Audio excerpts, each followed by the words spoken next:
Kuya Wang, napakaganda. Ang sigla ng mga isdang ito. At ang laki nila talagang pambihira. Batay sa presyong ibinigay ng pamilihan ng sariwang pagkain sa bayan kagabi. Sa presyong itinakda nila. Bukas, sa isang hagis ng lambat. Siguradong kikita tayo ng 300,000. Kuya Wang, hindi na sayang ang 3 taon mong paghihirap.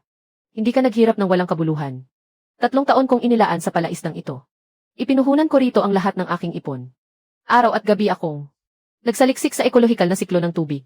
Sa kabila ng lahat, sa hukay ng tubig na ilang taon ng lugi, nakapalago ako ng dekalidad na isdang ekolohikal na pinakainaagaw sa pamilihan. Bukas na ang paghahatid ng mga isda. Ibabalik ko muna ang perang ipinambayad mo sa pakain. Ang matitirang pera. Ang matitirang salapi. Plano kong pagbutihin pa ang sistema ng pagsasala ng imbakan ng tubig. A-upgrade ito ng isang antas.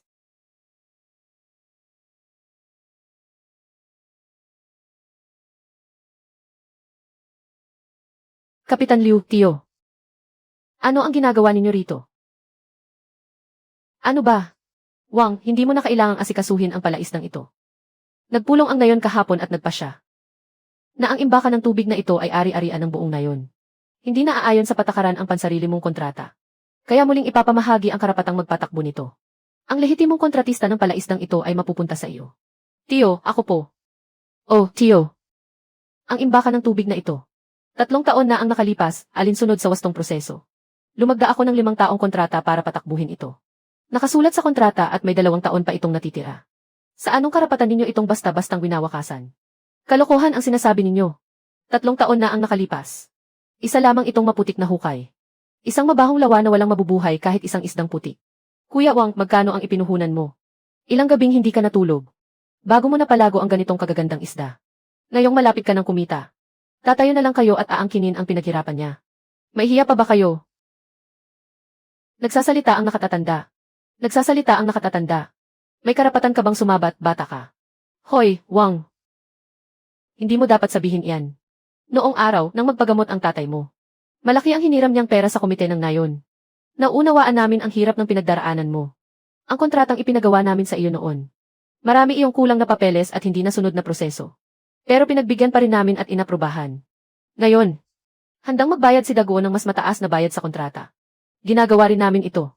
Para sa kapakanan ng buong nayon. Huwag kang maging makasarili. Unawain mo rin ang hirap namin. Hindi ba? Ang mga palusot mong napakabanal pakinggan. Ang totoo, lantaran ninyo itong inaagaw. At gusto pa ninyong magpasalamat ako. At isuot ko pa ang koronang ito. Tama na ang daldal. Ang tatay ko ang tunay mong tiyong nakatatanda. Kaya siya ang hahawak sa negosyo mo. Ibig sabihin, pinahahalagahan ka niya. Huwag kang magmatigas at huwag kang mawalan ng hiya. Kunin mo ang 2,000 ito at umalis ka na rito. Mukhang maayos ang makinang ito. Amin na rin ito.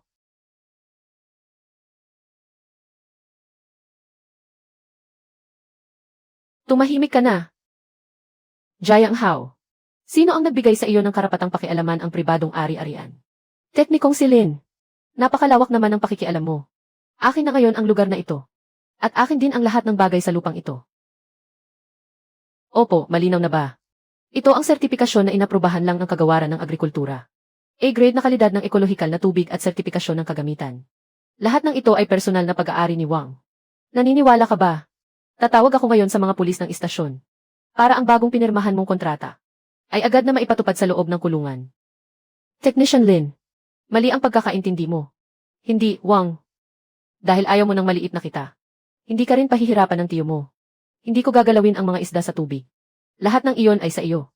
Liugo ang kuan. Hindi ko na pakikialaman ang usapin sa pag-upa ng lupa. Pero ang sistema ng paglilinis ng tubig ni Wang at ang mga prito sa buong palaisdaan ay legal na pribadong pag-aari niya. Jiang Daguo, kapag nangahas kang sa pilitang kunin ngayon. Kahit isang isda sa palaisdaan ni Wang. O kahit isang tornilyo sa mga makina. Pagnanakaw na iyan. At pag-udyok ng gulo. Kasama na ang ilegal na pag-angkin sa napakalaking ari-arian. Naniniwala ka ba? Tatawag ako ngayon sa mga pulis ng istasyon. Para ang bagong pinirmahan mong kontrata ay agad na maipatupad sa loob ng kulungan. Technician Lin, mali ang pagkakaintindi mo. Hindi, Wang. Dahil ayaw mo ng maliit na pera. Hindi ka rin pahihirapan ng tiyo mo. Hindi ko gagalawin ang mga isda sa tubig. Lahat ng iyon ay sa iyo. Pero kailangan mong lisanin ang lugar na ito ngayon. Napirmahan na ang lahat ng kontrata. At naghihintay ang buong nayon na magamit ito. Kung ayaw mong makipagtulungan, ipapaputol ko agad ang kuryente mo. Ikaw na ang bahala sa sarili mo. Alam na alam ko Na sa ganitong pamayanang magkakakilala ang lahat. Ang matigasang pagharap ay mauwi lang sa walang katapusang pagtatalo. Sapat na ang 3 taong pagtitiis ko. Mas mabuting tapusin na natin ito ng mabilis. Diretsahan na at tuluyan ng maghiwalay. Sige, Tio Liu Guangquan. Ako ang pipirma sa kasunduang ito ng pagsasauli ng lupa. Hindi pwedeng ikaw ang pumirma, Kuya Wang. Buhay at kabuhayan natin yan. Pero napakabigat ng mga makina sa Pampang. Ayoko na sa mga iyon. Ang ilang lumang bomba ng tubig sa ilalim ay kailangan kong dalhin. Pati na ang ilang tambak na sirang bakal. Kung gusto mong kunin, kunin mo. Pumirma ka na at umalis ka na. Hindi alam ni Jayang Dago at Liu Guangquan na ang akala nilang ordinaryong bomba ng tubig ay hindi pala ganoon. Ito ang bunga ng 2 taong pagod at sakripisyo ko. Ang chip para sa sirkulasyon ng buhay na tubig na binuo ko. Kapag wala ang bagay na ito, ang mukhang malinaw na palaisdaan na ito, at ang tubig sa pinakailalim, ay tuluyang mawawala ng kakayahang magpalitan ng ekosistema, ng mga sustansya at oxygen. Sa loob ng wala pang kalahating buwan, magiging mabaho at patay na putik ang lahat. Technician Lin, gusto mo bang sumakay ng sasakyan?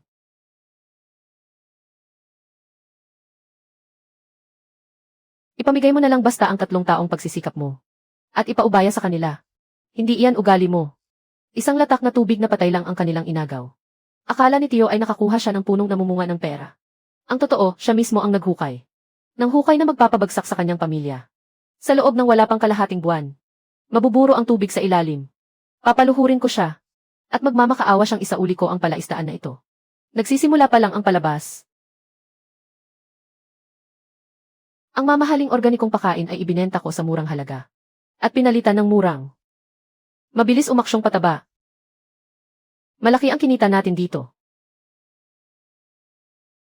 Pakainin ninyo sila ng sagad. Huwag ninyong tipirin ang ilang bariyang pangpakain. Tay, tingnan ninyo kung gaano kasayang kumain ang mga isda. Si Wang, ang walang utak na iyon. Iyong organikong pakain na ilang daan ang halaga bawat sako. Ay nagpapakain ng isdang nasa tiyanan ng tao. Na para bang inaalagaan niya ang mga ninuno. May hukay talaga sa utak niya. Ganitong klase lang. Kung 30 piso lang bawat sako, gagana pa rin ang pataba. At patatabain ang mga isda ng bongga. Nabobo ka na sa kakaaral. Ilang libong taon nang nag-aalaga ng isda ang mga ninuno natin. Hindi ba sapat ng may tubig, damo at pakain? Iyong palabok at walang kwentang sistema niya. Ay panloloko lang sa pera at mga mamumuhunan. Panloloko lang sa pera at mga mamumuhunan. Hindi tayo magpapaloko. Boss Kian, sa wakas dumating na kayo. Halika, halika. Siya ang pinakamalaking mamamakyaw ng yamang tubig sa bayan. Boss Kian, mabibigyan mo ako ng malaking yaman. Sa palaisdaang ito nakasalalay ang pangarap kong yumaman ngayon. Matandang Jayang, sulit ba ang pagkuha mo sa palaisdaang ito? Maganda ang klase ng mga isdang ito. Sa loob ng 2 taon, ito ang pinakamagandang naani namin sa bayan. Matitipuno at matataba ang bawat isa. Makintab ang mga kaliskis. Napakaganda nila. Narinig kong dati ang palaisdaang ito ay pinamamahalaan ng isang binatang nagngangalang Wang. Bakit kayo na ang namamahala ngayon? Uy, Wang. Pamangkin ko siya. Hindi maaasahan ang mga kabataan. Kung ano-anong ginawa at nalugi. Ang palaisdaang ito, sa totoo lang. Ako ang nagbibigay ng teknikal na gabay sa likod ng lahat. Nakikita ko wala siyang kakayahan at hindi na mayahon. Kaya ako na mismo ang humarap. At personal na namahala. Basta maganda ang kalidad ng paninda. Akin na lahat ng isda sa palaisdaang ito. Sa presyo ng espesyal na grado ng isda. Bibigyan ko kayo ng 35 piso bawat kalahating kilo. May hindi bababa sa 5,000 kilo sa buong hukay na ito.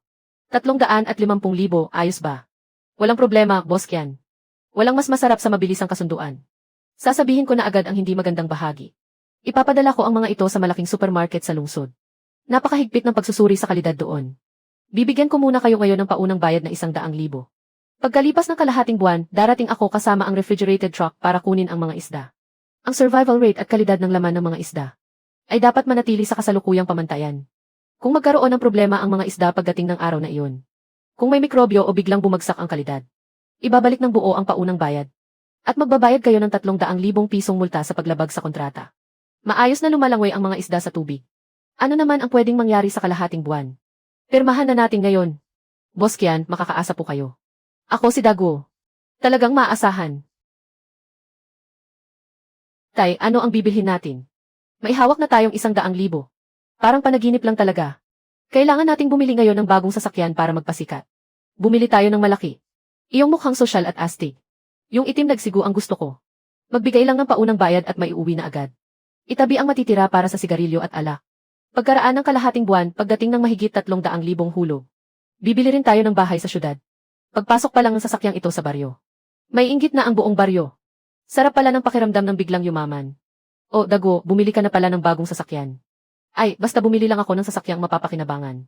Kotse lang na ilang daang libo, sapat na para may magamit. Papalitan ko kapag nakuha na ang hulog sa fish pond sa susunod na buwan. Ay, Kuya Wang. Grabe, parang kinakain ng lamok dito. Puno ng damo ang abandonadong imbakan ng tubig na ito. Mas malala pa ang kondisyon kaysa sa nayong King Shui. Hindi ko talaga alam kung ano ang iniisip ni Kuya Wang. Shaitao, tigilan mo na ang pagreklamo. Ang internal circulation chip na ito ay inilabas ko mula sa lumang fish pond. Ipinuhunan ko rito ang huling sentimo ng ipon ko. Pinalitan ko ito ng mas eksaktong filtration membrane kaysa dati. Na-upgrade na ito sa bersyong Deep Blue 2.0. Huwag mong putulin ang kuryente. Ngayon, ilahin dito ang kable sa pampang. Kailangang sabay na subukan ang pangunahing bomba at ang backup na bomba. Hehe, Kuya Wang. Sa tingin ko, mas mabuti ang lagay ng katawan mo. Kaysa noong nasa na yung King Shui ka. Huwag muna, Tiyo. Huwag muna, Tiyo. Halika at kumain ka. Dadaan ako sa bayan mamayang hapon. Aasikasuhin ko ang mga papeles.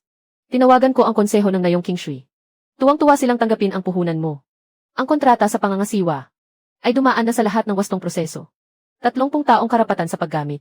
Hindi na maulit ang mga alitang nangyari sa dati nating lugar. Salamat, Linxia. Kung hindi mo tinulungan at inayos ang proseso, hindi ko mapapasa akin ang abandonadong palaisdaan na ito. Jiang Wang, hindi ko maintindihan. Malinaw na ikaw ang nasa tama sa Nayong King Shui. Sa ugali mo. Kung talagang makikipagmatigasan ka sa kanila, wala rin silang magagawa sa iyo. Bakit ka umalis ng ganoon kabilis? Kuya Wang, yung 300,000 iyon papasok na sana sa bulsa natin. Pero ngayon, ang nangyari, lahat napunta sa bulsang iyon ng matandang Wang. Makipagmatigasan. Walang saysay ang makipagtalo sa masamang tao at masasamang gawain. Sarili lang nating lakas ang maubos. Linxia, ikaw ang nagsusuri ng kalidad ng tubig, hindi ba? Ano sa palagay mo? Kumusta ang ilalim ng fish pond sa Nayong King Shui? Kumusta ang kondisyon nito?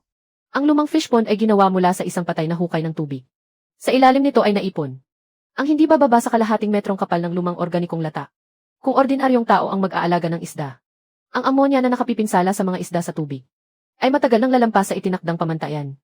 Baka may pinakialaman siya bago siya umalis. Dati, dahil sa iyo, naikabit ang espesyal na circulation system na iyon. Sa pilitang itinayo, sa microbial community ng ilalim. Kaya napipigil nito ang mga lason. Pero nang umalis ka, binaklas niya ang pangunahing water pump. Kaya ang microbial ecosystem sa ilalim ay tuluyan nang naputol ang sirkulasyon para mapabilis ang pagpapataba. Siguradong gumamit si Tio ng murang pataba at pakain. Maramihan ang itinapon niya sa tubig. Dahil siksikan ang mga isda, nag-uunahan sila sa pagkain. Dagdag pa ang biglaang pagdami ng dumi. Kung wala ang circulation system ko para magpasira ng mga iyon, pinakamatagal na ang kalahating buwan. Sasambulat ng tuluyan ang organikong nabubulok sa ilalim. Ano ang mangyayari kapag sumambulat iyon? Lulutang na nakatihaya ang lahat ng isda at mamamatay. Kapag namatay silang lahat, ang gagawin lang ni Tiong Xing ay magsayang ang kaunting pambili ng pakain. Ang pinaka-nakamamatay, hindi agad mamamatay ang mga isda. Ang mga nakalalasong sangkap sa ilalim. Sa loob ng kalahating buwang ito, unti-unti, dahan-dahang papasok sa dugo at laman ng mga isda. Ang tawag dito ay malubhang sakit sa puti.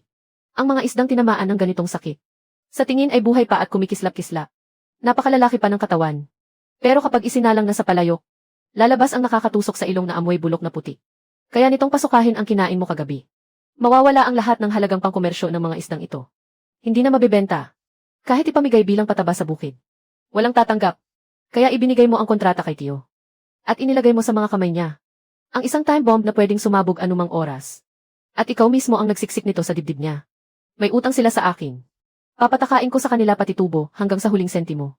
Shaitao, maghanda ka sa trabaho. Ngayong gabi, ikabit ang kuryente at subukan ang tubig.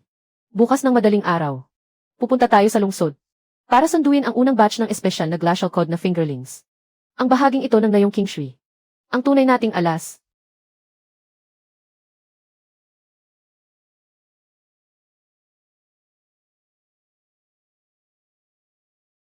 Boss Son, hindi mo naman ako niloloko, di ba? Sa tawag pa lang, malinaw na malinaw kong sinabi sa iyo. Ang batch kong glacial cod na fingerlings ay galing sa napakalamig na tubig ng malayong hilagang kanluran. At isinakay rito sa pamamagitan ng eroplano. Napakasela ng mga ito.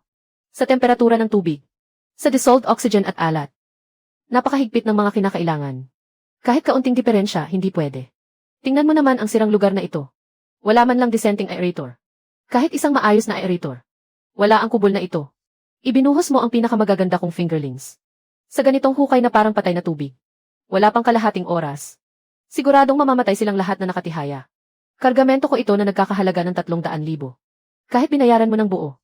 Kailangan ko ring protektahan ang pangalan ko. Kapag nasira silang lahat, iisipin ng lahat na nagbenta ako ng isdang may sakit. Naunawaan ko ang pag-aalala mo, Boss Son. Pero hindi lahat ng nakikita ng mata ay totoo. Shaito, simulan mo na. CJ. Ito. Anong klase ng pansala ng tubig ito? Bakit napakalakas ng kapasidad nito?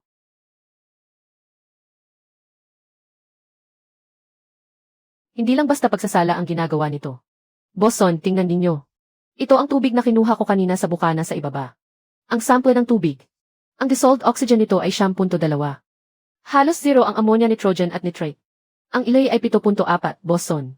Ang dissolved oxygen sa tubig na ito ay mas mataas kaysa sa loob ng temperature control truck ninyo. Ng 20%. Si Wang, ang underwater circulation core system na ginawa niya, ay kayang durugin ang mga molekula ng tubig at muling dagdagan ito ng oxygen. Dahil dito ang imbaka ng tubig na ito. Ang pinakamahusay na ngayon sa buong lalawigan. Ang pinaka-perpektong natural na pasilidad para sa pagpapapisa ng malamig na tubig na isda. Kahanga-hanga, talagang kahanga-hanga. Boss Kian, marunong palang kayong magtago ng alas. Ako pala ang bulag at hindi nakakita ng tunay na halaga. Erzu, bilisan mo, buksan ang pinto ng truck at ilabas ang mga isda. Shaito, kunin mo ang malambot na lambat. Napakapino at masela ng mga semilyang isdang ito. Huwag gumamit ng marahas na pagbomba at pag-agos ng tubig. Isa-isang buhatin natin ang mga ito gamit ang mga timba. Kailangan silang ilipat ng unti-unting umaangkop sa pagbabago ng temperatura. Kailangan nating hayaang dahan-dahan silang masanay sa temperatura ng tubig dito sa atin. Wang, 300,000 halaga ng paninda ito. Kailan naman natin maililipat ang mga ito? Kailan naman natin maililipat ang mga ito? Aabutin man lang ng 4 na oras. Linksya, masyadong malamig ang tubig. Mahina ang pangangatawan mo. Pumunta ka sa Pampang at itala ang mga datos. Kami ni Shaitao ang magbubuhat. Huwag mo akong maliitin. Napakamahal ng mga semilyang isdang ito. Tugon ng mga isda sa stress habang inililipat. Kailangan kong magmonitor ng real time. Ito ang lahat ng barahan natin para makabawi. Paano ako makapanonood lang mula sa Pampang? Aray.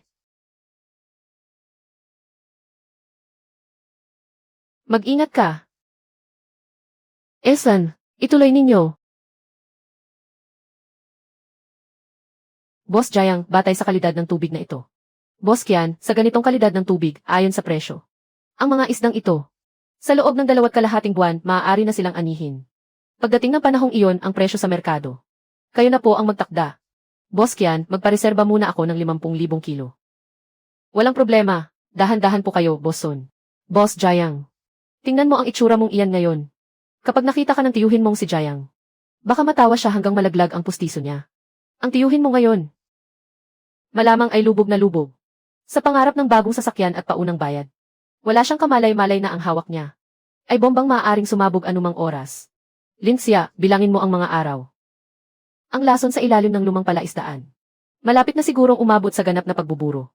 Ika-4 na araw na ngayon. Kapag nalantad sa mataas na temperatura ang mga latak ng pataba at pakain. Mabilis na dadami ang mga mikrobyong nasa ilalim. Siguradong sumiklab na ang pagdami ng mga ito. Sa hasang ng mga isda, dapat ay nagsisimula ng lumitaw. Ang bahagyang pag-itim ng mga sintomas. Sa pinakahuli, 1 linggo mula ngayon. Tuluyang sasalakay ang sakit sa putikang hasang. 1 linggo. Hayaan muna silang magyabang. Kapag nasa rurok na ng kayabangan nila, saka sila ihagis pababa. Doon pinakamasakit.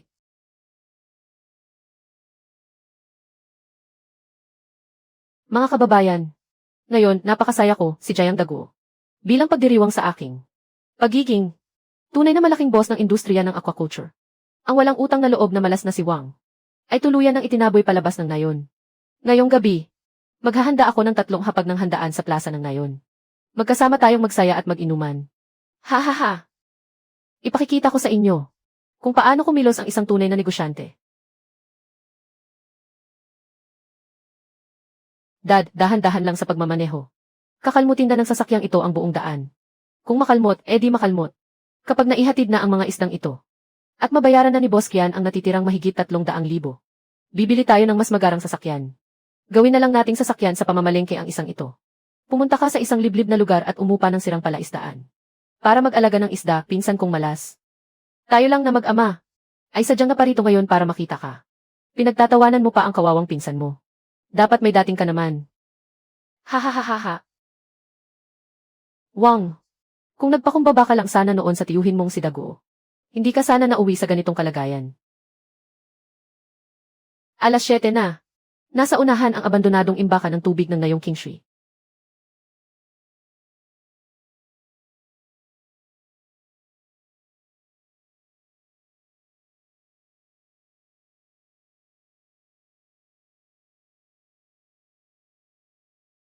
Ay, hindi ba ito ang taga na yung Kingshui? Si Jiang Wang, ang magaling na eksperto. Ano po ang kailangan mo, tiyo? Abala ako sa pakikipagkasundo sa kontratang nagkakahalaga ng daan-daang libo. Kung naparito ka para manghiram ng pera, huwag ka nang magsalita. Pera, huwag kang magbiro. Tiyo, ako na ngayon ang amo ng planta ng tubig. Hawak ko ang malaking kontratang nagkakahalaga ng 350,000. Tingnan mo kung ano ito.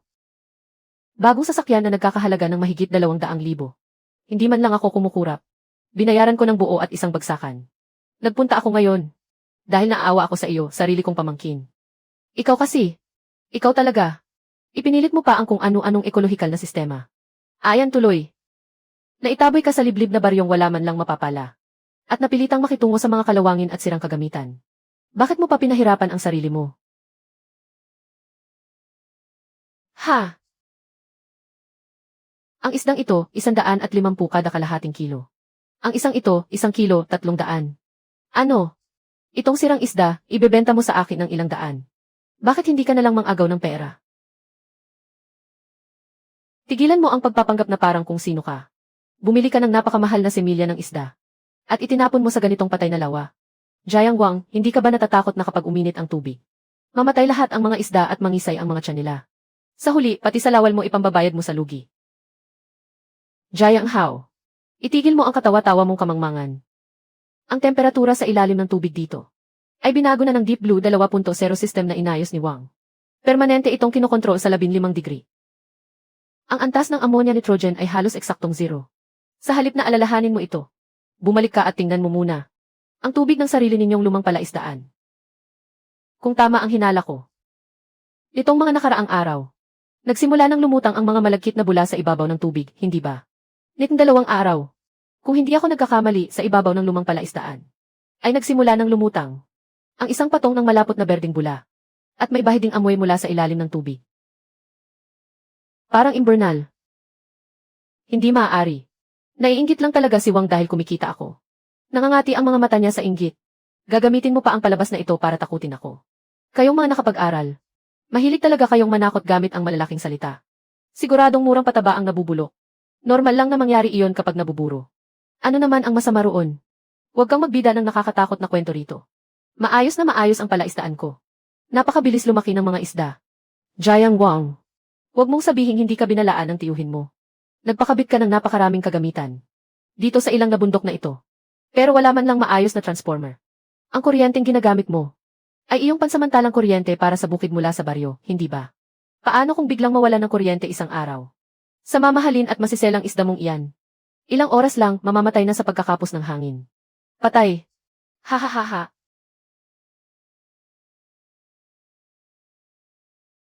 Tiyo.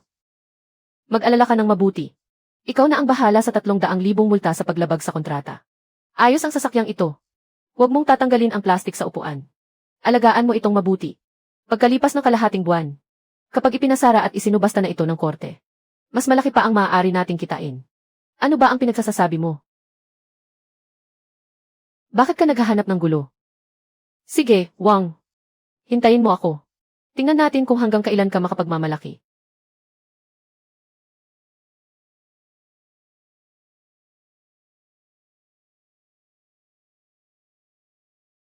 Hanggang dito na lang ba tayo? Tingnan mo kung umasta si Wang parang kung sino. Bakit kahit saan siya pumunta, kumikita siya? Iyong glacial code niyang puro sugat. Kung talagang mapaparami niya ang alaga, ilang milyong kikitain niya bawat taon.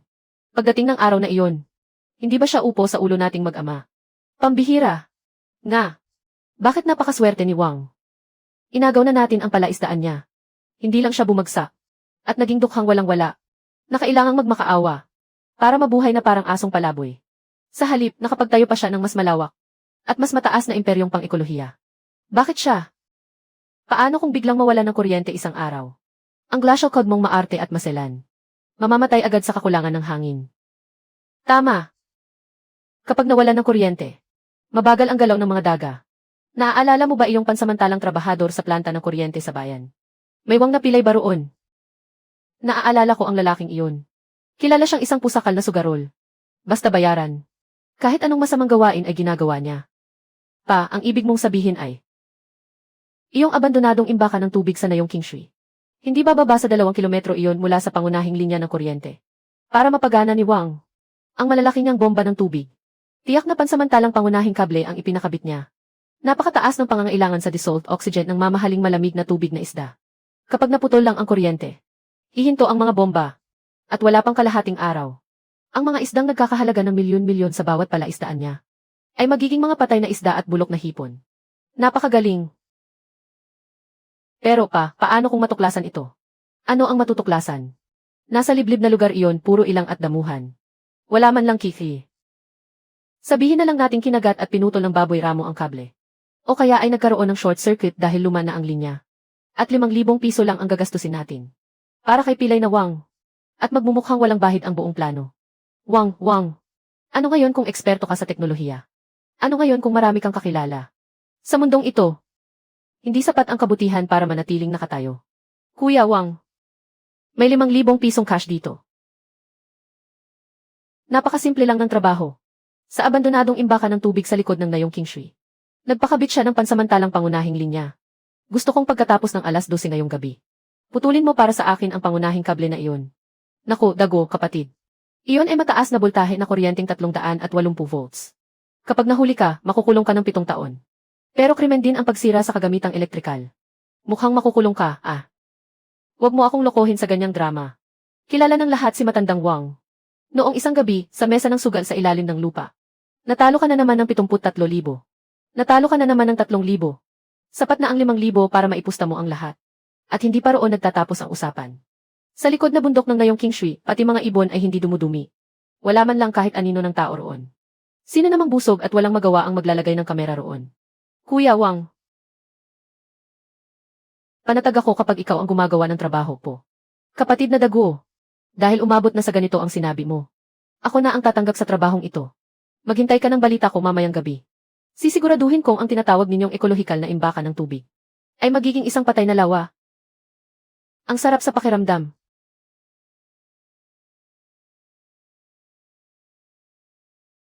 Wang. Sigurado ka ba talagang pupunta sila ngayong gabi? Sa mga nakaraang araw, halos hindi na kami nakatulog ng maayos. Pupunta sila. Linxia, maraming taon ka nang nagsasagawa ng pagsusuri sa kalidad ng mga produktong agrikultural. Dapat ay alam na alam mo ang ugali ng mga tao rito. Si Jayang Dagu, sakim ang taong iyon at ubod ng pagpapahalaga sa mukha niya. Akala niya dahil inagaw niya ang palaisdaan ko. Kaya na niya akong yurakan. Pero kahapon, dumating siya sakay ng bagong kotse para magpasikat. At nakita niya ang napakalaki nating Deep Blue 2.0 na sistema. Ang sinabi niyang basta patayin ang kuryente kahapon ay hindi basta nasabi lamang. Sa kaibuturan ng isip niya, iyon ang pinakamasama niyang balak. Hindi niya kayang agawin ito ng lantaran. Kaya tiyak nagagawa siya ng masamang hakbang ng palihim. Pupunta siya para putulin ang mga tubo ng oksiheno natin. Kung talagang maglakas loob silang putulin ang pangunahing kable, hindi lang titigil ang mga bomba. Pati ang ating 300,000 mamahaling glacial cod ay hindi aabot ng 3 oras bago mamatay lahat. Kung hindi ko nahulaan ang masama nilang balak, malaki sana ang lugi natin ngayon. Ayon sa batas, ang ginawa nilang ito ay may tuturing na krimen ng pagsira sa produksyon at operasyon ng negosyo. Napakalaki ng halagang sangkot. Kaya hinintay ko na sila mismo ang maghatid ngayong gabi ng ebidensya. Sa mga kamay ko.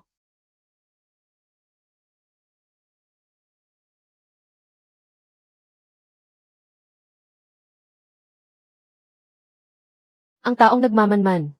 Kamukhang kamukha ni Jiang Hao. May kapansanan sa binti ang taong pinasok natin. Iyon ang taong nakapangalan sa kumpanya ng kuryente ng bayan. Bilang pansamantalang trabahador ng kontratista. Si Pilay na Wang, kilalang kilala bilang masamang sugarol. At pera lang ang kinikilala, hindi tao. Talagang hindi nagtipid si Tio sa bayad.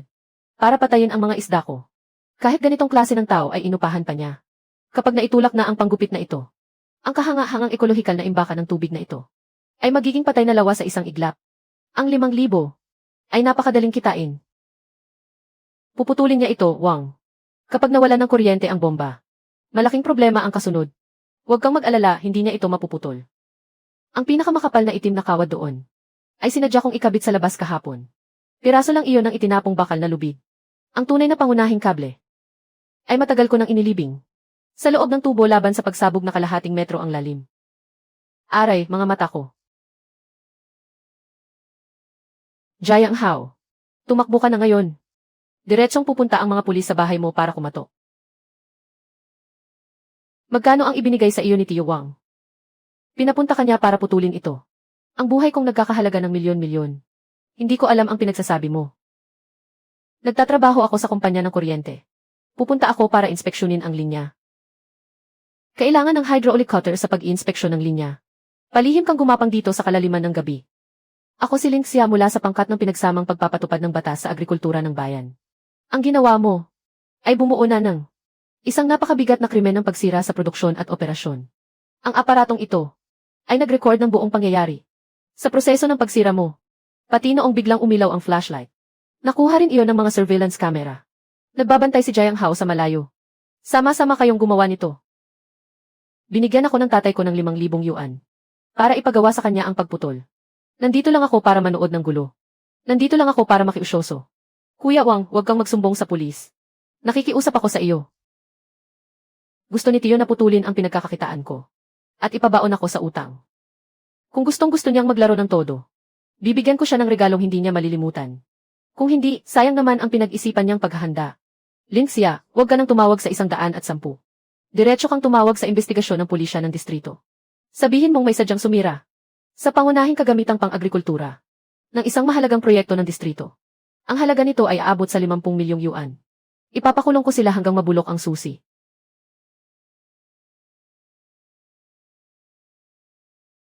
Sino ba iyon? Hating gabi na, nagmamadali bang ipanganak muli? Jiang Daguo, ikaw ba iyan? Kami ay mula sa himpilan ng pulisya ng bayan. Sa ilalim ng batas, inaanyayahan ka naming sumama sa amin. Sumama ka muna sa amin. Mga opisyal, mga kasama. Anong batas ang nilabag ko? Masunurin akong mamamayan ng baryo, Masunurin sa batas. Nag-upa ka ng mga bayarang sindikato. Sinira mo ang pangunahing kagamitang pamproduksyon ng isang mahalagang proyektong pang-agrikultura ng distrito. Napakalaki ng halaga ng kaso. Ang kasabwat mong si Pilay na Wang at ang anak mong si Jiang Hao ay nahuli na sa lugar at nakapiit. Ano pa ang gusto mong sabihin? Sa presinto mo na sabihin sa investigador. Paano nangyari iyon? Sa masukal na bundok ng Nayong Qingshui. Paano sila nahuli mismo sa akto? Kuya Wang, nagkamali si Tio. Tio, nadala lang kayo ng galit. Tio, hindi lang niya matanggap ang nangyari, kaya pumunta siya sa kabilang baryo. Gusto lang niyang makipagbiro sa iyo.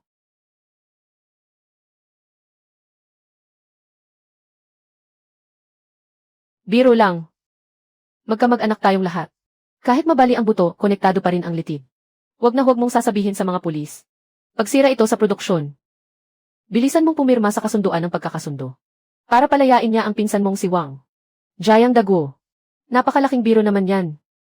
Sa kalaliman ng gabi, nag-upa ka ng mga tambay na may dating kaso, na may dalang mapanirang kagamitan, upang putulin ang supply para sa 300,000 isda, ng napakataas na uring glacial cod. Ang pangunahing linya. Kung hindi nakapaghanda si Wang ng maaga, sa isang gupit lang ninyo, ang direktang pagkalugi na dulot nito ay aabot sa 5,000,000 yuan. 5,000,000 yuan, huwag kayong manakot dito. Anong klaseng isda ang inaalagaan niya sa sirang palaisdaan na iyon? Naaabot sa 5,000,000 yuan. At saka, hindi ba si Pilay na Wang ang pumutol sa keble? Wala ni 1 sentimo ang nalugi kay Wang. Sa anong karapatan ninyo inaaresto ang anak ko? Hindi ako sang-ayon. Hindi ka sang-ayon, ganoon ba? Tingnan mong mabuti. Mula kahapon ng hapon, ang imbakan ng tubig sa Nayong Qingshui ay isang pangunahing proyektong protektado ng lalawigan. Nag-upa kayo ng mga tao para pulutin ang mga kable. Hindi ito karaniwang alitan ng magkakapitbahay, kundi isang gawaing napakasama ng hangarin. Nasadyang paninira sa isang mahalagang proyektong pang-imprastruktura ng lugar. Ito ay isang krimeng kriminal. Daguo. Jiang Daguo. Malinaw ang ebidensya. Bagamat ang suspect ang pumutol Si Jiang Wang ang nag-ayos nito ng maaga. Ang mga kable ay itinapon na. Wala itong idinulot na aktuwal na. Malaking pinsala sa ari-arian. Ngunit ang masamang intensyon ninyo, at ang pag-upa ng salarin, ay itinuturing ng tangkang pagsabotahe sa produksyon at operasyon. Ayon sa itinatadhana ng batas, si Pilay na Wang bilang direktang nagsagawa, at si Jiang Hao bilang kasabwat sa lugar, ay ikukulong sa kustudyang administratibo ng 15 araw. Wang, nakikiusap ako sa iyo. Palampasin mo na si Hao. Magkano ba ang gusto mo? Babayaran kita. Babayaran ka ni Tio. Hindi ba't wala namang naging pinsala? Bibigyan ka ni Tio ng 10,000 yuan. Ituring mo na lang na bayad sa abala. Isipin mong nakikiusap na sa iyo si Tio. Bawiin mo na ang reklamo. Tio, hanggang ngayon iniisip mo pa rin na kayang ayusin ng pera ang lahat. Di ba? Opisyal, bilang biktima. Tinatanggihan ko ang anumang anyo ng pinansyal na pag-aayos. Hindi rin ako pipirma sa kasulatan ng pagkakasundo. Ang lahat ay dapat iproseso ayon sa pinakamabigat na itinakda ng batas. Jiang Wang, hayop ka. Talaga bang gusto mong tuluyang ipahamak ang pamilya ng tiyo mo? Jiang Daguo, huwag kang mag-isip na makakalusot ka. Bagamat ang anak mong si Jiang Hao ang umako sa lahat ng paratang. Sinabi niyang 5,000 yuan. Ang halagang kinuha niya sa sarili niyang desisyon nang hindi humingi ng pahintulot sa iyo. Ngunit dahil ikaw ang kaugnay na lumagda sa kontrata, ipatutupad sa iyo ang sumusunod na hakbang. Bibigyan ka ng napakahigpit na babala sa seguridad ng publiko at pagmumultahin ng 50,000 yuan. Bilang mabigat na parusang administratibo. Pinaghirapan kong maagaw ang palaisdaan ni Jiang Wang. At saka ako tumanggap ng paunang bayad na 100,000 yuan mula kay Boss Qian. Ang paunang bayad sa sasakyang ito ay mahigit 720,000 yuan. Ngayon, kailangan ko pang maglabas agad ng 50,000 yuan para sa multa. Hindi ba katumbas nito ang pagkakaubos ng lahat ng naipon kong yaman? Sa isang iglap. Kung bibilangin ang mga araw, hanggang sa araw ng paghahatid niya ng isda kay Boss Qian, wala nang 10 araw. 10 araw. Sapat na iyon para sa putik sa ilalim. Na maalis ang lahat ng lason. Nang paunti-unti. Sa bawat pulgada ng laman ng mga isdang pinakain ng pataba. Umupo lang tayo rito sa Nayong King Shui. At hintayin nating panoorin ang palabas na ito. Narinig mo na ba? Narinig mo na ba? Napakasama ng loob ni Daguo. Nagpasuhol siya para putulin ang kable ng pamangkin niya. Pero nahuli siya sa akto. Kailangan ko lang magtiis pa ng 7 araw. Basta maihatid ko ang mga isda kay Boss Qian. At makuha ang huling bayad na 300,000. Makakabangon na ako. Kumain kayo ng mabuti, mga isda. Bilisan pa ninyo ang paglaki. Umaasa sa inyo ang natitirang buhay ko at ng anak kong si Hao. Kayo na lang ang pag-asa namin. Napakagaganda ng mga isda.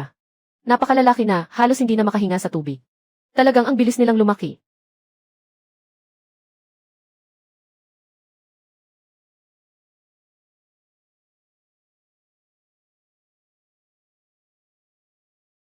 Tio Dago, paano ninyo pinamahalaan ang tubig na ito? Amuyin mo nga po ang tubig na ito. Mas mabaho pa sa imburnal sa dulo ng baryo. Nagrereklamo ang buong baryo. Nagrereklamo tungkol saan. Hindi lang sila sanay makakita ng ganito. Lolo Liu, wala kang alam ni Katiting. Pataba ito sa tubig. Habang mas mataba ang tubig, mas mabilis lumalaki ang isda. Tingnan mo ang mga isda ko. Lahat sila nag-uunahan sa pagkain sa ibabaw ng tubig. Grabe ang sigla nila.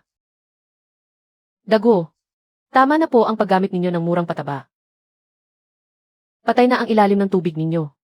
Karaniwang senyales ito ng matinding kakulangan sa oksiheno. At mga unang sintomas ng pagkalason sa lason. Nakikita mo ba? Lutang ang mga ulo ng lahat ng isda. Nagsisikap silang mabuhay. Kung hindi ninyo agad papalitan ang tubig at ikukuha ng oksiheno. Sa loob ng 3 araw, lulutang na nakatihaya ang lahat ng isda sa palaisdaan. Matandang Li, huwag kang magkalat ng kabubuhan dito. Buong buhay kang nag-alaga ng ayungin. Kahit sagad na sagad ang kita. 1,000 o higit pa. Wala kang alam sa makabagong pag-aalaga ng isda. Masyado lang talagang malalaki ang mga isda ko. Kaya sila nagpupumiglas at umaahon para makahinga. Mahirap kumbinsihin ang ayaw makinig. Sige, gawin mo na ang gusto mo, lintik na multo ka. Darating ang araw na ikaw naman ang iiyak. Ang lahat ng isda sa palaisdaan na ito. Ang tanging pag-asa ko para makabangon. Ikaw, umalis ka na agad. Huwag mong sumpain ang kabuhayan ko rito. Basta malagpasan ko ang gabing ito. Pagdating bukas ng mga sasakyan ni Boss Qian. At mapasakamay ko ang 300,000. Tingnan natin kung sino sa buong baryo ang mamamaliit sa akin. Magpahinga ka muna. Kumusta ang mga resulta? Wang, dapat mo talagang tingnan ito. Si Jiang Daguo ay nasa palaisdaan ngayon. Kaninang madaling araw, bago pa sumikat ang araw. Pumunta ako sa lagusan ng tubig sa ibaba ng lumang palaisdaan. At palihim na kumuha ng isang sample ng tubig. Napakadelikado nito. Ang antas ng ammonia at nitrate sa tubig ay lumampas na sa 50 ulit ng normal na ligtas na halaga. Hindi na nga ito maituturing na tubig. Isa na itong palanggana ng napakataas na konsentrasyon ng biolohikal na lason. Ang pinakamahalaga sa lahat, ang antas ng geosmin at dimethyl isoborneol. Ang dalawang sukatan na ito, ang siyang nagtatakda ng malansang amoy sa laman ng isda. Ang konsentrasyon ng geosmin sa lumang palaisdaan ay umabot na sa antas na kayang magpasuka agad ng tao. Paano hindi pa namamatay ang mga isda? Ito ang pinakatumpak na kalkula ni Wang. At ang pinakanakamamatay na bahagi. Ang sistemang ekolohikal na binuo ni Wang sa loob ng 3 taon. Mabuti naman. Ang pambihirang resistensya ng mga iyon. Ayon sa ulat ng pagsusuri ng tubig, napakatibay ng mga alagang isda. Napakatibay nila sa kalidad ng tubig. Kaya kahit nasa lubhang nakalalasong kapaligiran sila. Ayon pa rin sa ulat ng pagsusuri ng tubig, nakakaraos pa sila kahit halos naghihingalo. Nakakaraos pa rin kahit halos naghihingalo. At nabubuhay pa ng ilang panahon. Hindi sila agad mamamatay ng nakatihaya ang tiyan. Pero ang kapalit nito, ang mga himaymay ng kanilang kalamnan, ay nabago na ng ganitong lubhang nakalalasong kapaligiran. At tuluyang nagbago. Nagbago ng lubusan. At naging perpektong espongha ng lason. Si Tio Dago ay taong sa panlabas lang tumitingin. Wala siyang alam sa teknolohiya. Ni sa pag-aalaga ng isda. Basta buhay pa ang isda. At nakakalangoy. Iniisip niyang ayos ang lahat. Baka isipin pa niyang ang pamamaga ng katawan ng isda dahil sa lason. Ay dahil lang sa pamamaga ng katawan. At isipin niyang dahil iyon sa mahusay niyang pagpapakain. Kapag lumobo ang tiyan ng alaga niyang isda. At lumaki ang tiyan ng alaga niyang isda. Akala niya maganda ang pagpapalaki niya rito. Bukas. Ang araw ng paghahatid na napagkasunduan niya sa Boskia ng lungsod.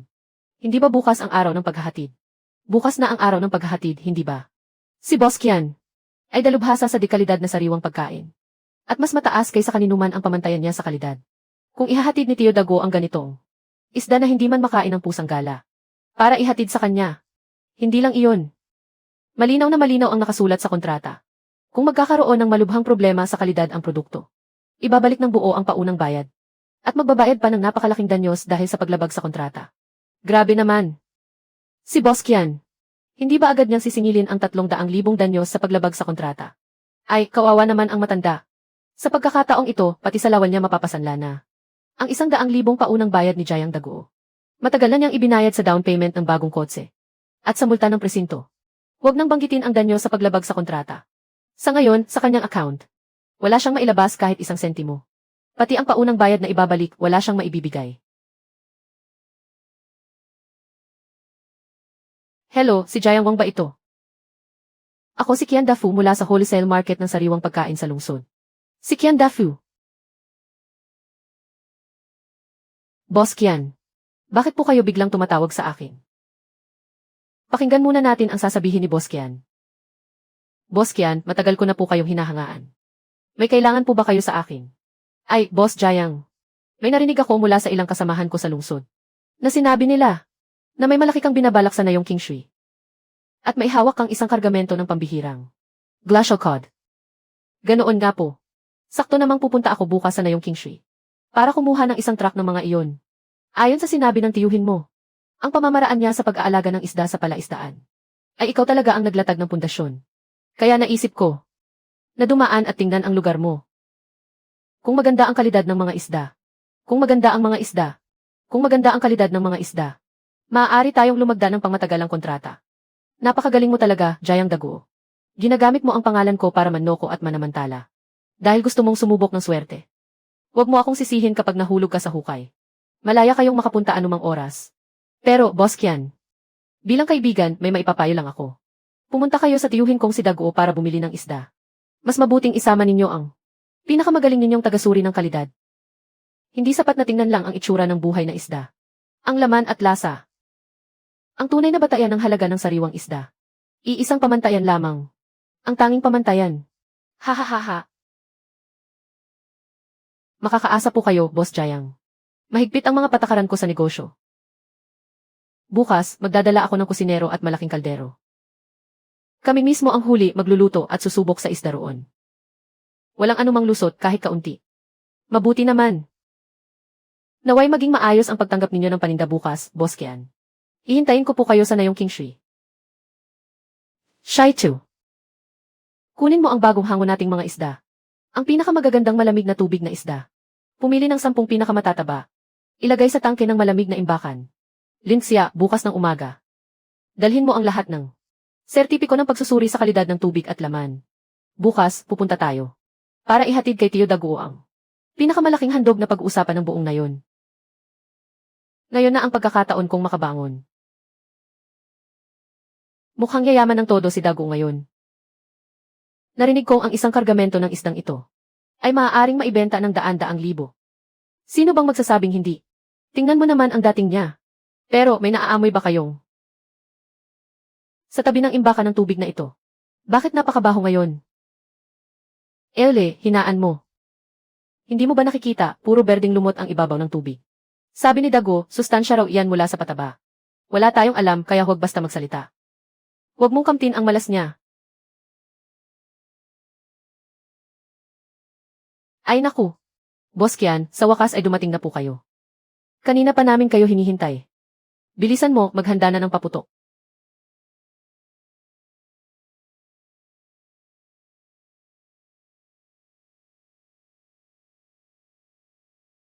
Matandang Jayang, parang may mali sa kulay ng tubig mo. Bakit may naaamoy akong parang nabubulok? Taon-taon akong bumibili ng sariwang isda. Mas matalas pa ang pang-amoy ko kaysa sa aso. Imposibleng magkamali ako. Mahigit 10 taon na akong bumibili ng lamang tubig. Malinaw na sobrang dami ng sustansya sa tubig. Kaya nasira at nawalan ng oksiheno ang ilalim. Nangingitim na ang hasang ng mga isda mo. Humihingal pa rin ang mga ito. Masyadong mabagal ang kilos. Napakahina ng sigla. Boss Kian, parang hindi ka talaga eksperto. Ang tawag ko rito ay masinsing pagpapakain para sa mabilis na pagpapataba. Tingnan po ninyo ang laki ng mga isdang ito. Hindi ba mas malalaki sila kaysa noong kalahating buwan ang nakalipas? At lumaki ng isang sukat. Lumaki sila ng isang buong sukat. Bilog na bilog ang kanilang mga tiyan. Sobra lang silang nabusog. At dahil mainit ang panahon ngayon, umaahon lang sila para makalanghap ng hangin. Makakaasa po kayo, napakasiksik ng laman nila. Totoo, ang mga isda sa ibabaw ng tubig ay mukhang nanghihina. Pero napakatataba ng katawan nila. Sige na nga. Sa industriya ng mamahaling sariwang pagkain, hindi pwedeng lumampas sa mga patakaran. Ayon sa nakasanayan, ilalabas ang lambat sa mismong lugar. Pumili kayo ng pinakamalaki. Si matandang Wang mismo ang magluluto at susubok sa isda. Basta pasado sa lasa. Hindi buhaghag ang laman. Babayaran ko agad sa harap mo ang natitirang 300,000. CJ. Boss Kian. Ipapahuli ko agad ang mga isda para sa inyo po. Ano pa ang hinihintay ninyo, hulihin na ang mga isda. Nasasayang ang oras ni Boss Kian. Kaya ba ninyong bayaran ang pinsala? Wala nang sigla ang mga isdang ito. May nakakapit pa silang malansa at mabahong uhog. Wala ka pa sigurong nakitang bagong huling isda.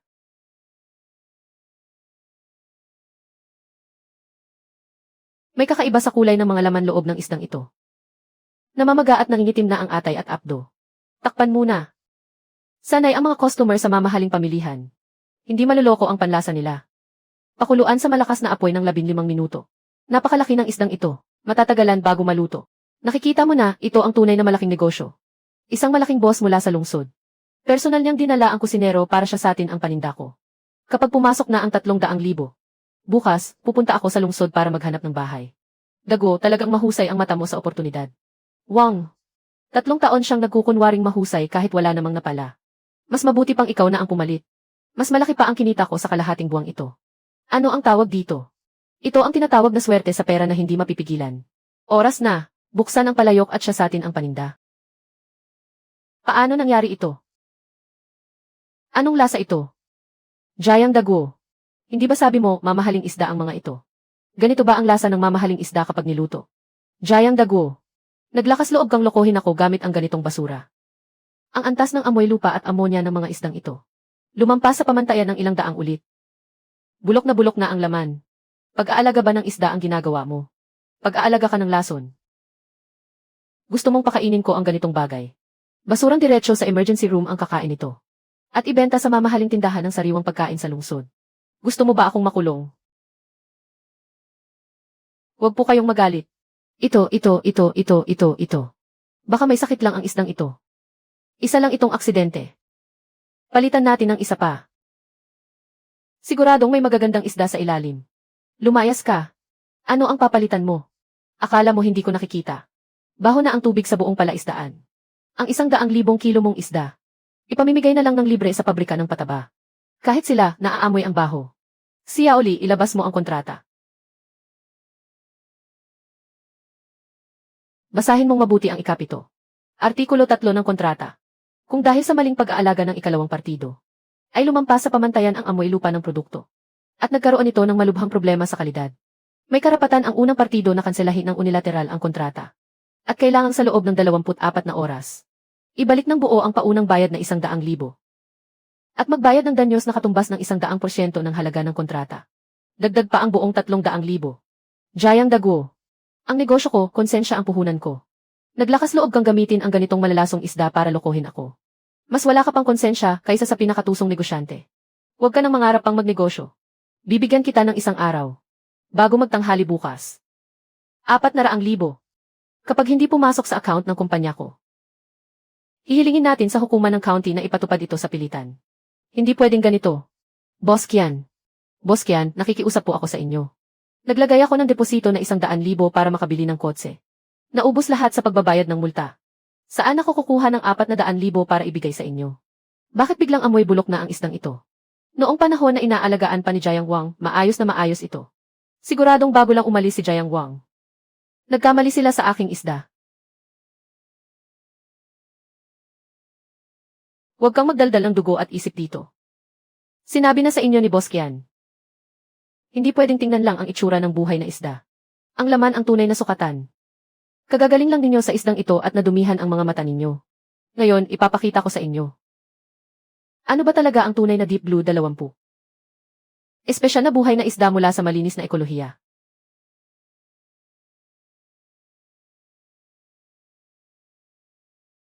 Ito ang glacial cod. Sa klima ng probinsya natin, paano ba magagawang makapagpalaki ng dekalidad na malamig na tubig na isda? At napakaganda pa ng isdang ito, hindi ba? Ang katawan nito ang puti at maningning na mga kaliskis. Mas masiglang gumagalaw sa tubig. Tingnan ninyo ang sigla nito. Tingnan ninyo ang kumpas ng buntot. Ang lakas, ha? Sabihin na ngang may naniniwala talaga sa mga ligaw na isda. Basta may Deep Blue 20. Ekolohikong siklo ang sistema. At ang ilalim na tubig at dissolved oxygen ay tiyak na nasa pisikal na pamantayan ng tubig ng glacial. Wala nang imposible. Kian yan. Dahil nandyan na ang kusinero at kaldero ninyo. Mas mabuti pang magluto tayo mismo rito. Kian yan, hugasan mo ang kaldero ko. Bigyan mo ako ng 10 minuto.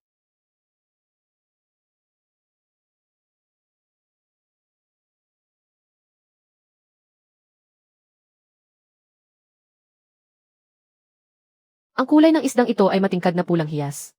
Ang loob, walang kahit kapirasong dumi o halong ibang kulay. Ang taba sa tiyan, ay pantay ang pagkakalat na parang nyebe. Sa mga isdang inaalagaan sa sakahan. Ako, si Lawang, 20 taon ng kusinero. Sigurado ngayon lang ako makakakita ng ganito. Aba, itong isda. Talagang walang bahid kahit isang amoy puti. Sa halip ay may labis na banayad, na parang tubig na tunaw mula sa yelo sa bundok. Malinis at presko. Steamed sa kaldero. Bukod sa sibuyas at luya, wala nang ilalagay ni isang butil ng asin. Impossible. Paano makakapalit ng masarap na isda ang isang lugmok na nayon na ganyan? Siguradong may pandaraya. O baka ito na naman ang kung anong mutasyong bihasa. Lumayo tayo ng kaunti.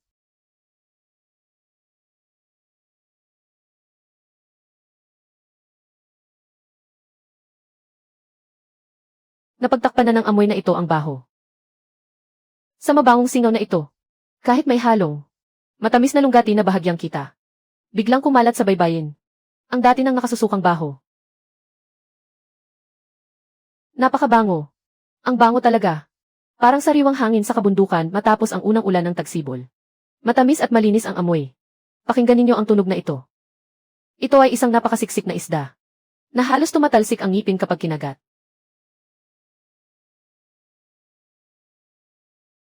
Ano ang lasa? Pagkapasok sa bibig, agad na natutunaw. Pero may malakas na chewy na tama. Walang kahit kaunting amoy puti. Puro at malinaw na tamis at bango lang. Sumasabog sa dila. At pagkalunok. Sa lalamunan pa lang mararamdaman mo na. Ang tamis na parang tubig mula sa bukal ng kabundukan. Ang aftertaste. Ang husay, tunay na husay. Napakahusay, talagang napakahusay. Ang husay, talagang napakahusay. Ang kalidad ng isdang ito na galing sa malamig na tubig. Kapag nadala na ito sa lungsod. Sa mga mamahaling restaurant. Hiwain man ito ng manipis para sa sashimi o steam. Kahit 500 kada kilo. Siguradong pagkakaguluhan ito. Boss Kian, masyado kayong mapagpuri. Ito ay bunga lamang ng aming serbisyo. Sa Deep Blue 2.0. Boss Kian, ito ang resulta ng pagsusuri kaninang umaga. Para sa aming glacial code. Narito ang report ng lab test. Maaari ninyong suriin ang mga antas ng amoy lupa at mga latak ng mabigat na metal. Ay mas malinis ng 10 beses kaysa sa pinakamahigpit na pamantayan ng European Union. Wang, diretso na tayo sa punto. Sa imbakan ng tubig sa Nayong Kingshui. Magkano ang tinatayang ani sa unang anihan? Konserbatibong pagtataya, aabot sa 100,000 kilo. Napakaganda niyan. Wang, bibilhin ko ang lahat ng 100,000 kilong iyan. Sandali po. Kakapirma ko lang ng kontrata kay Daguo para sa mga isda. 35 bawat kilo. Napakahusay ng inyong mga isda. Bibigyan kita ng 60. 60 kada kilo, basta pirmahan mo lang ito. Ang 3 taong kontrata ng eksklusibong supply. Sa hinaharap kung gaano karami ang maani mo, ay kukunin ko lahat, Jimmy. Wang. 100,000 kilo sa halagang 60 kada isa. Iyan ay buong 6 na milyon. 6 na milyon, dapat sa akin yan. Lahat iyan ay dapat mapunta sa akin. Boss Kian, hindi ninyo dapat lagdaan yan. Ang teknolohiya ay galing sa pamilya ko. At ang Daguo na iyan ay tiyuhin ko lang. Dapat sa akin ang transaksyong ito. Ibawas mo ang 300,000 na deposito. At ang natitira ay ibigay mo sa akin. Ipadala mo sa akin. Umalis ka, wag mo akong hahawakan ng madumi mong kamay. Sino ka ba sa tingin mo? Niloko mo ako gamit ang mga isdang may sakit. At may kapal ng mukha ka pang makipagkamag-anak dito. Xiao Li, tawagan mo agad ang legal department ng kumpanya. Ipunin mo ang lahat ng ebidensya ng kontrata ni Daguo. Siguraduhin mong kompleto. Bago mag-alas 12 ng tanghali ngayong araw. Kung hindi ko makikita sa account ng kumpanya, ang ibinalik na 300,000 na deposito. At ang karagdagang 300,000 na bayad sa paglabag sa kontrata. Didiretso tayo sa korte sa distrito. Para ipasamsam ang lahat ng kanyang ari-arian. Ibubulok ko siya sa bilangguan. Gagawin kong pulubi ang buong pamilya niya. Si Boss Kian ito. Sa mundong ito na puro negosyo. Ang maawa sa isang taong sakim ay parang krimen sa sarili. Sana ay maging matagumpay ang ating kolaborasyon. Boss Kian, bukas ng umaga. Ang fleet ng aming cold chain. Ang maghahatid ng unang batch sa inyong bodega sa lungsod. Mainam ang ating pagtutulungan. Wang, mula ngayon sa lungsod. Ang sinumang mga has na galawin ang iyong mga paninda, ay kalaban na rin ni Boss Kian. Ang narating ko sa buhay ngayon, ay dahil sa tiyak na teknolohiya, at sa mga legal na paraan. Pati na rin sa nakahihigit na kalidad ng produkto. Ang pon ng isda ni Daguo na iyon, na bumabaho, ay siya ring magiging libingan ng kanyang kamangmangan at kasakiman. Sa panahong ito, hindi ka makakarating ng malayo sa masamang paraan. Dapat ay maging tapat sa pagkatao. At masipag sa trabaho. Iyan ang tunay na pundasyon ng tagumpay.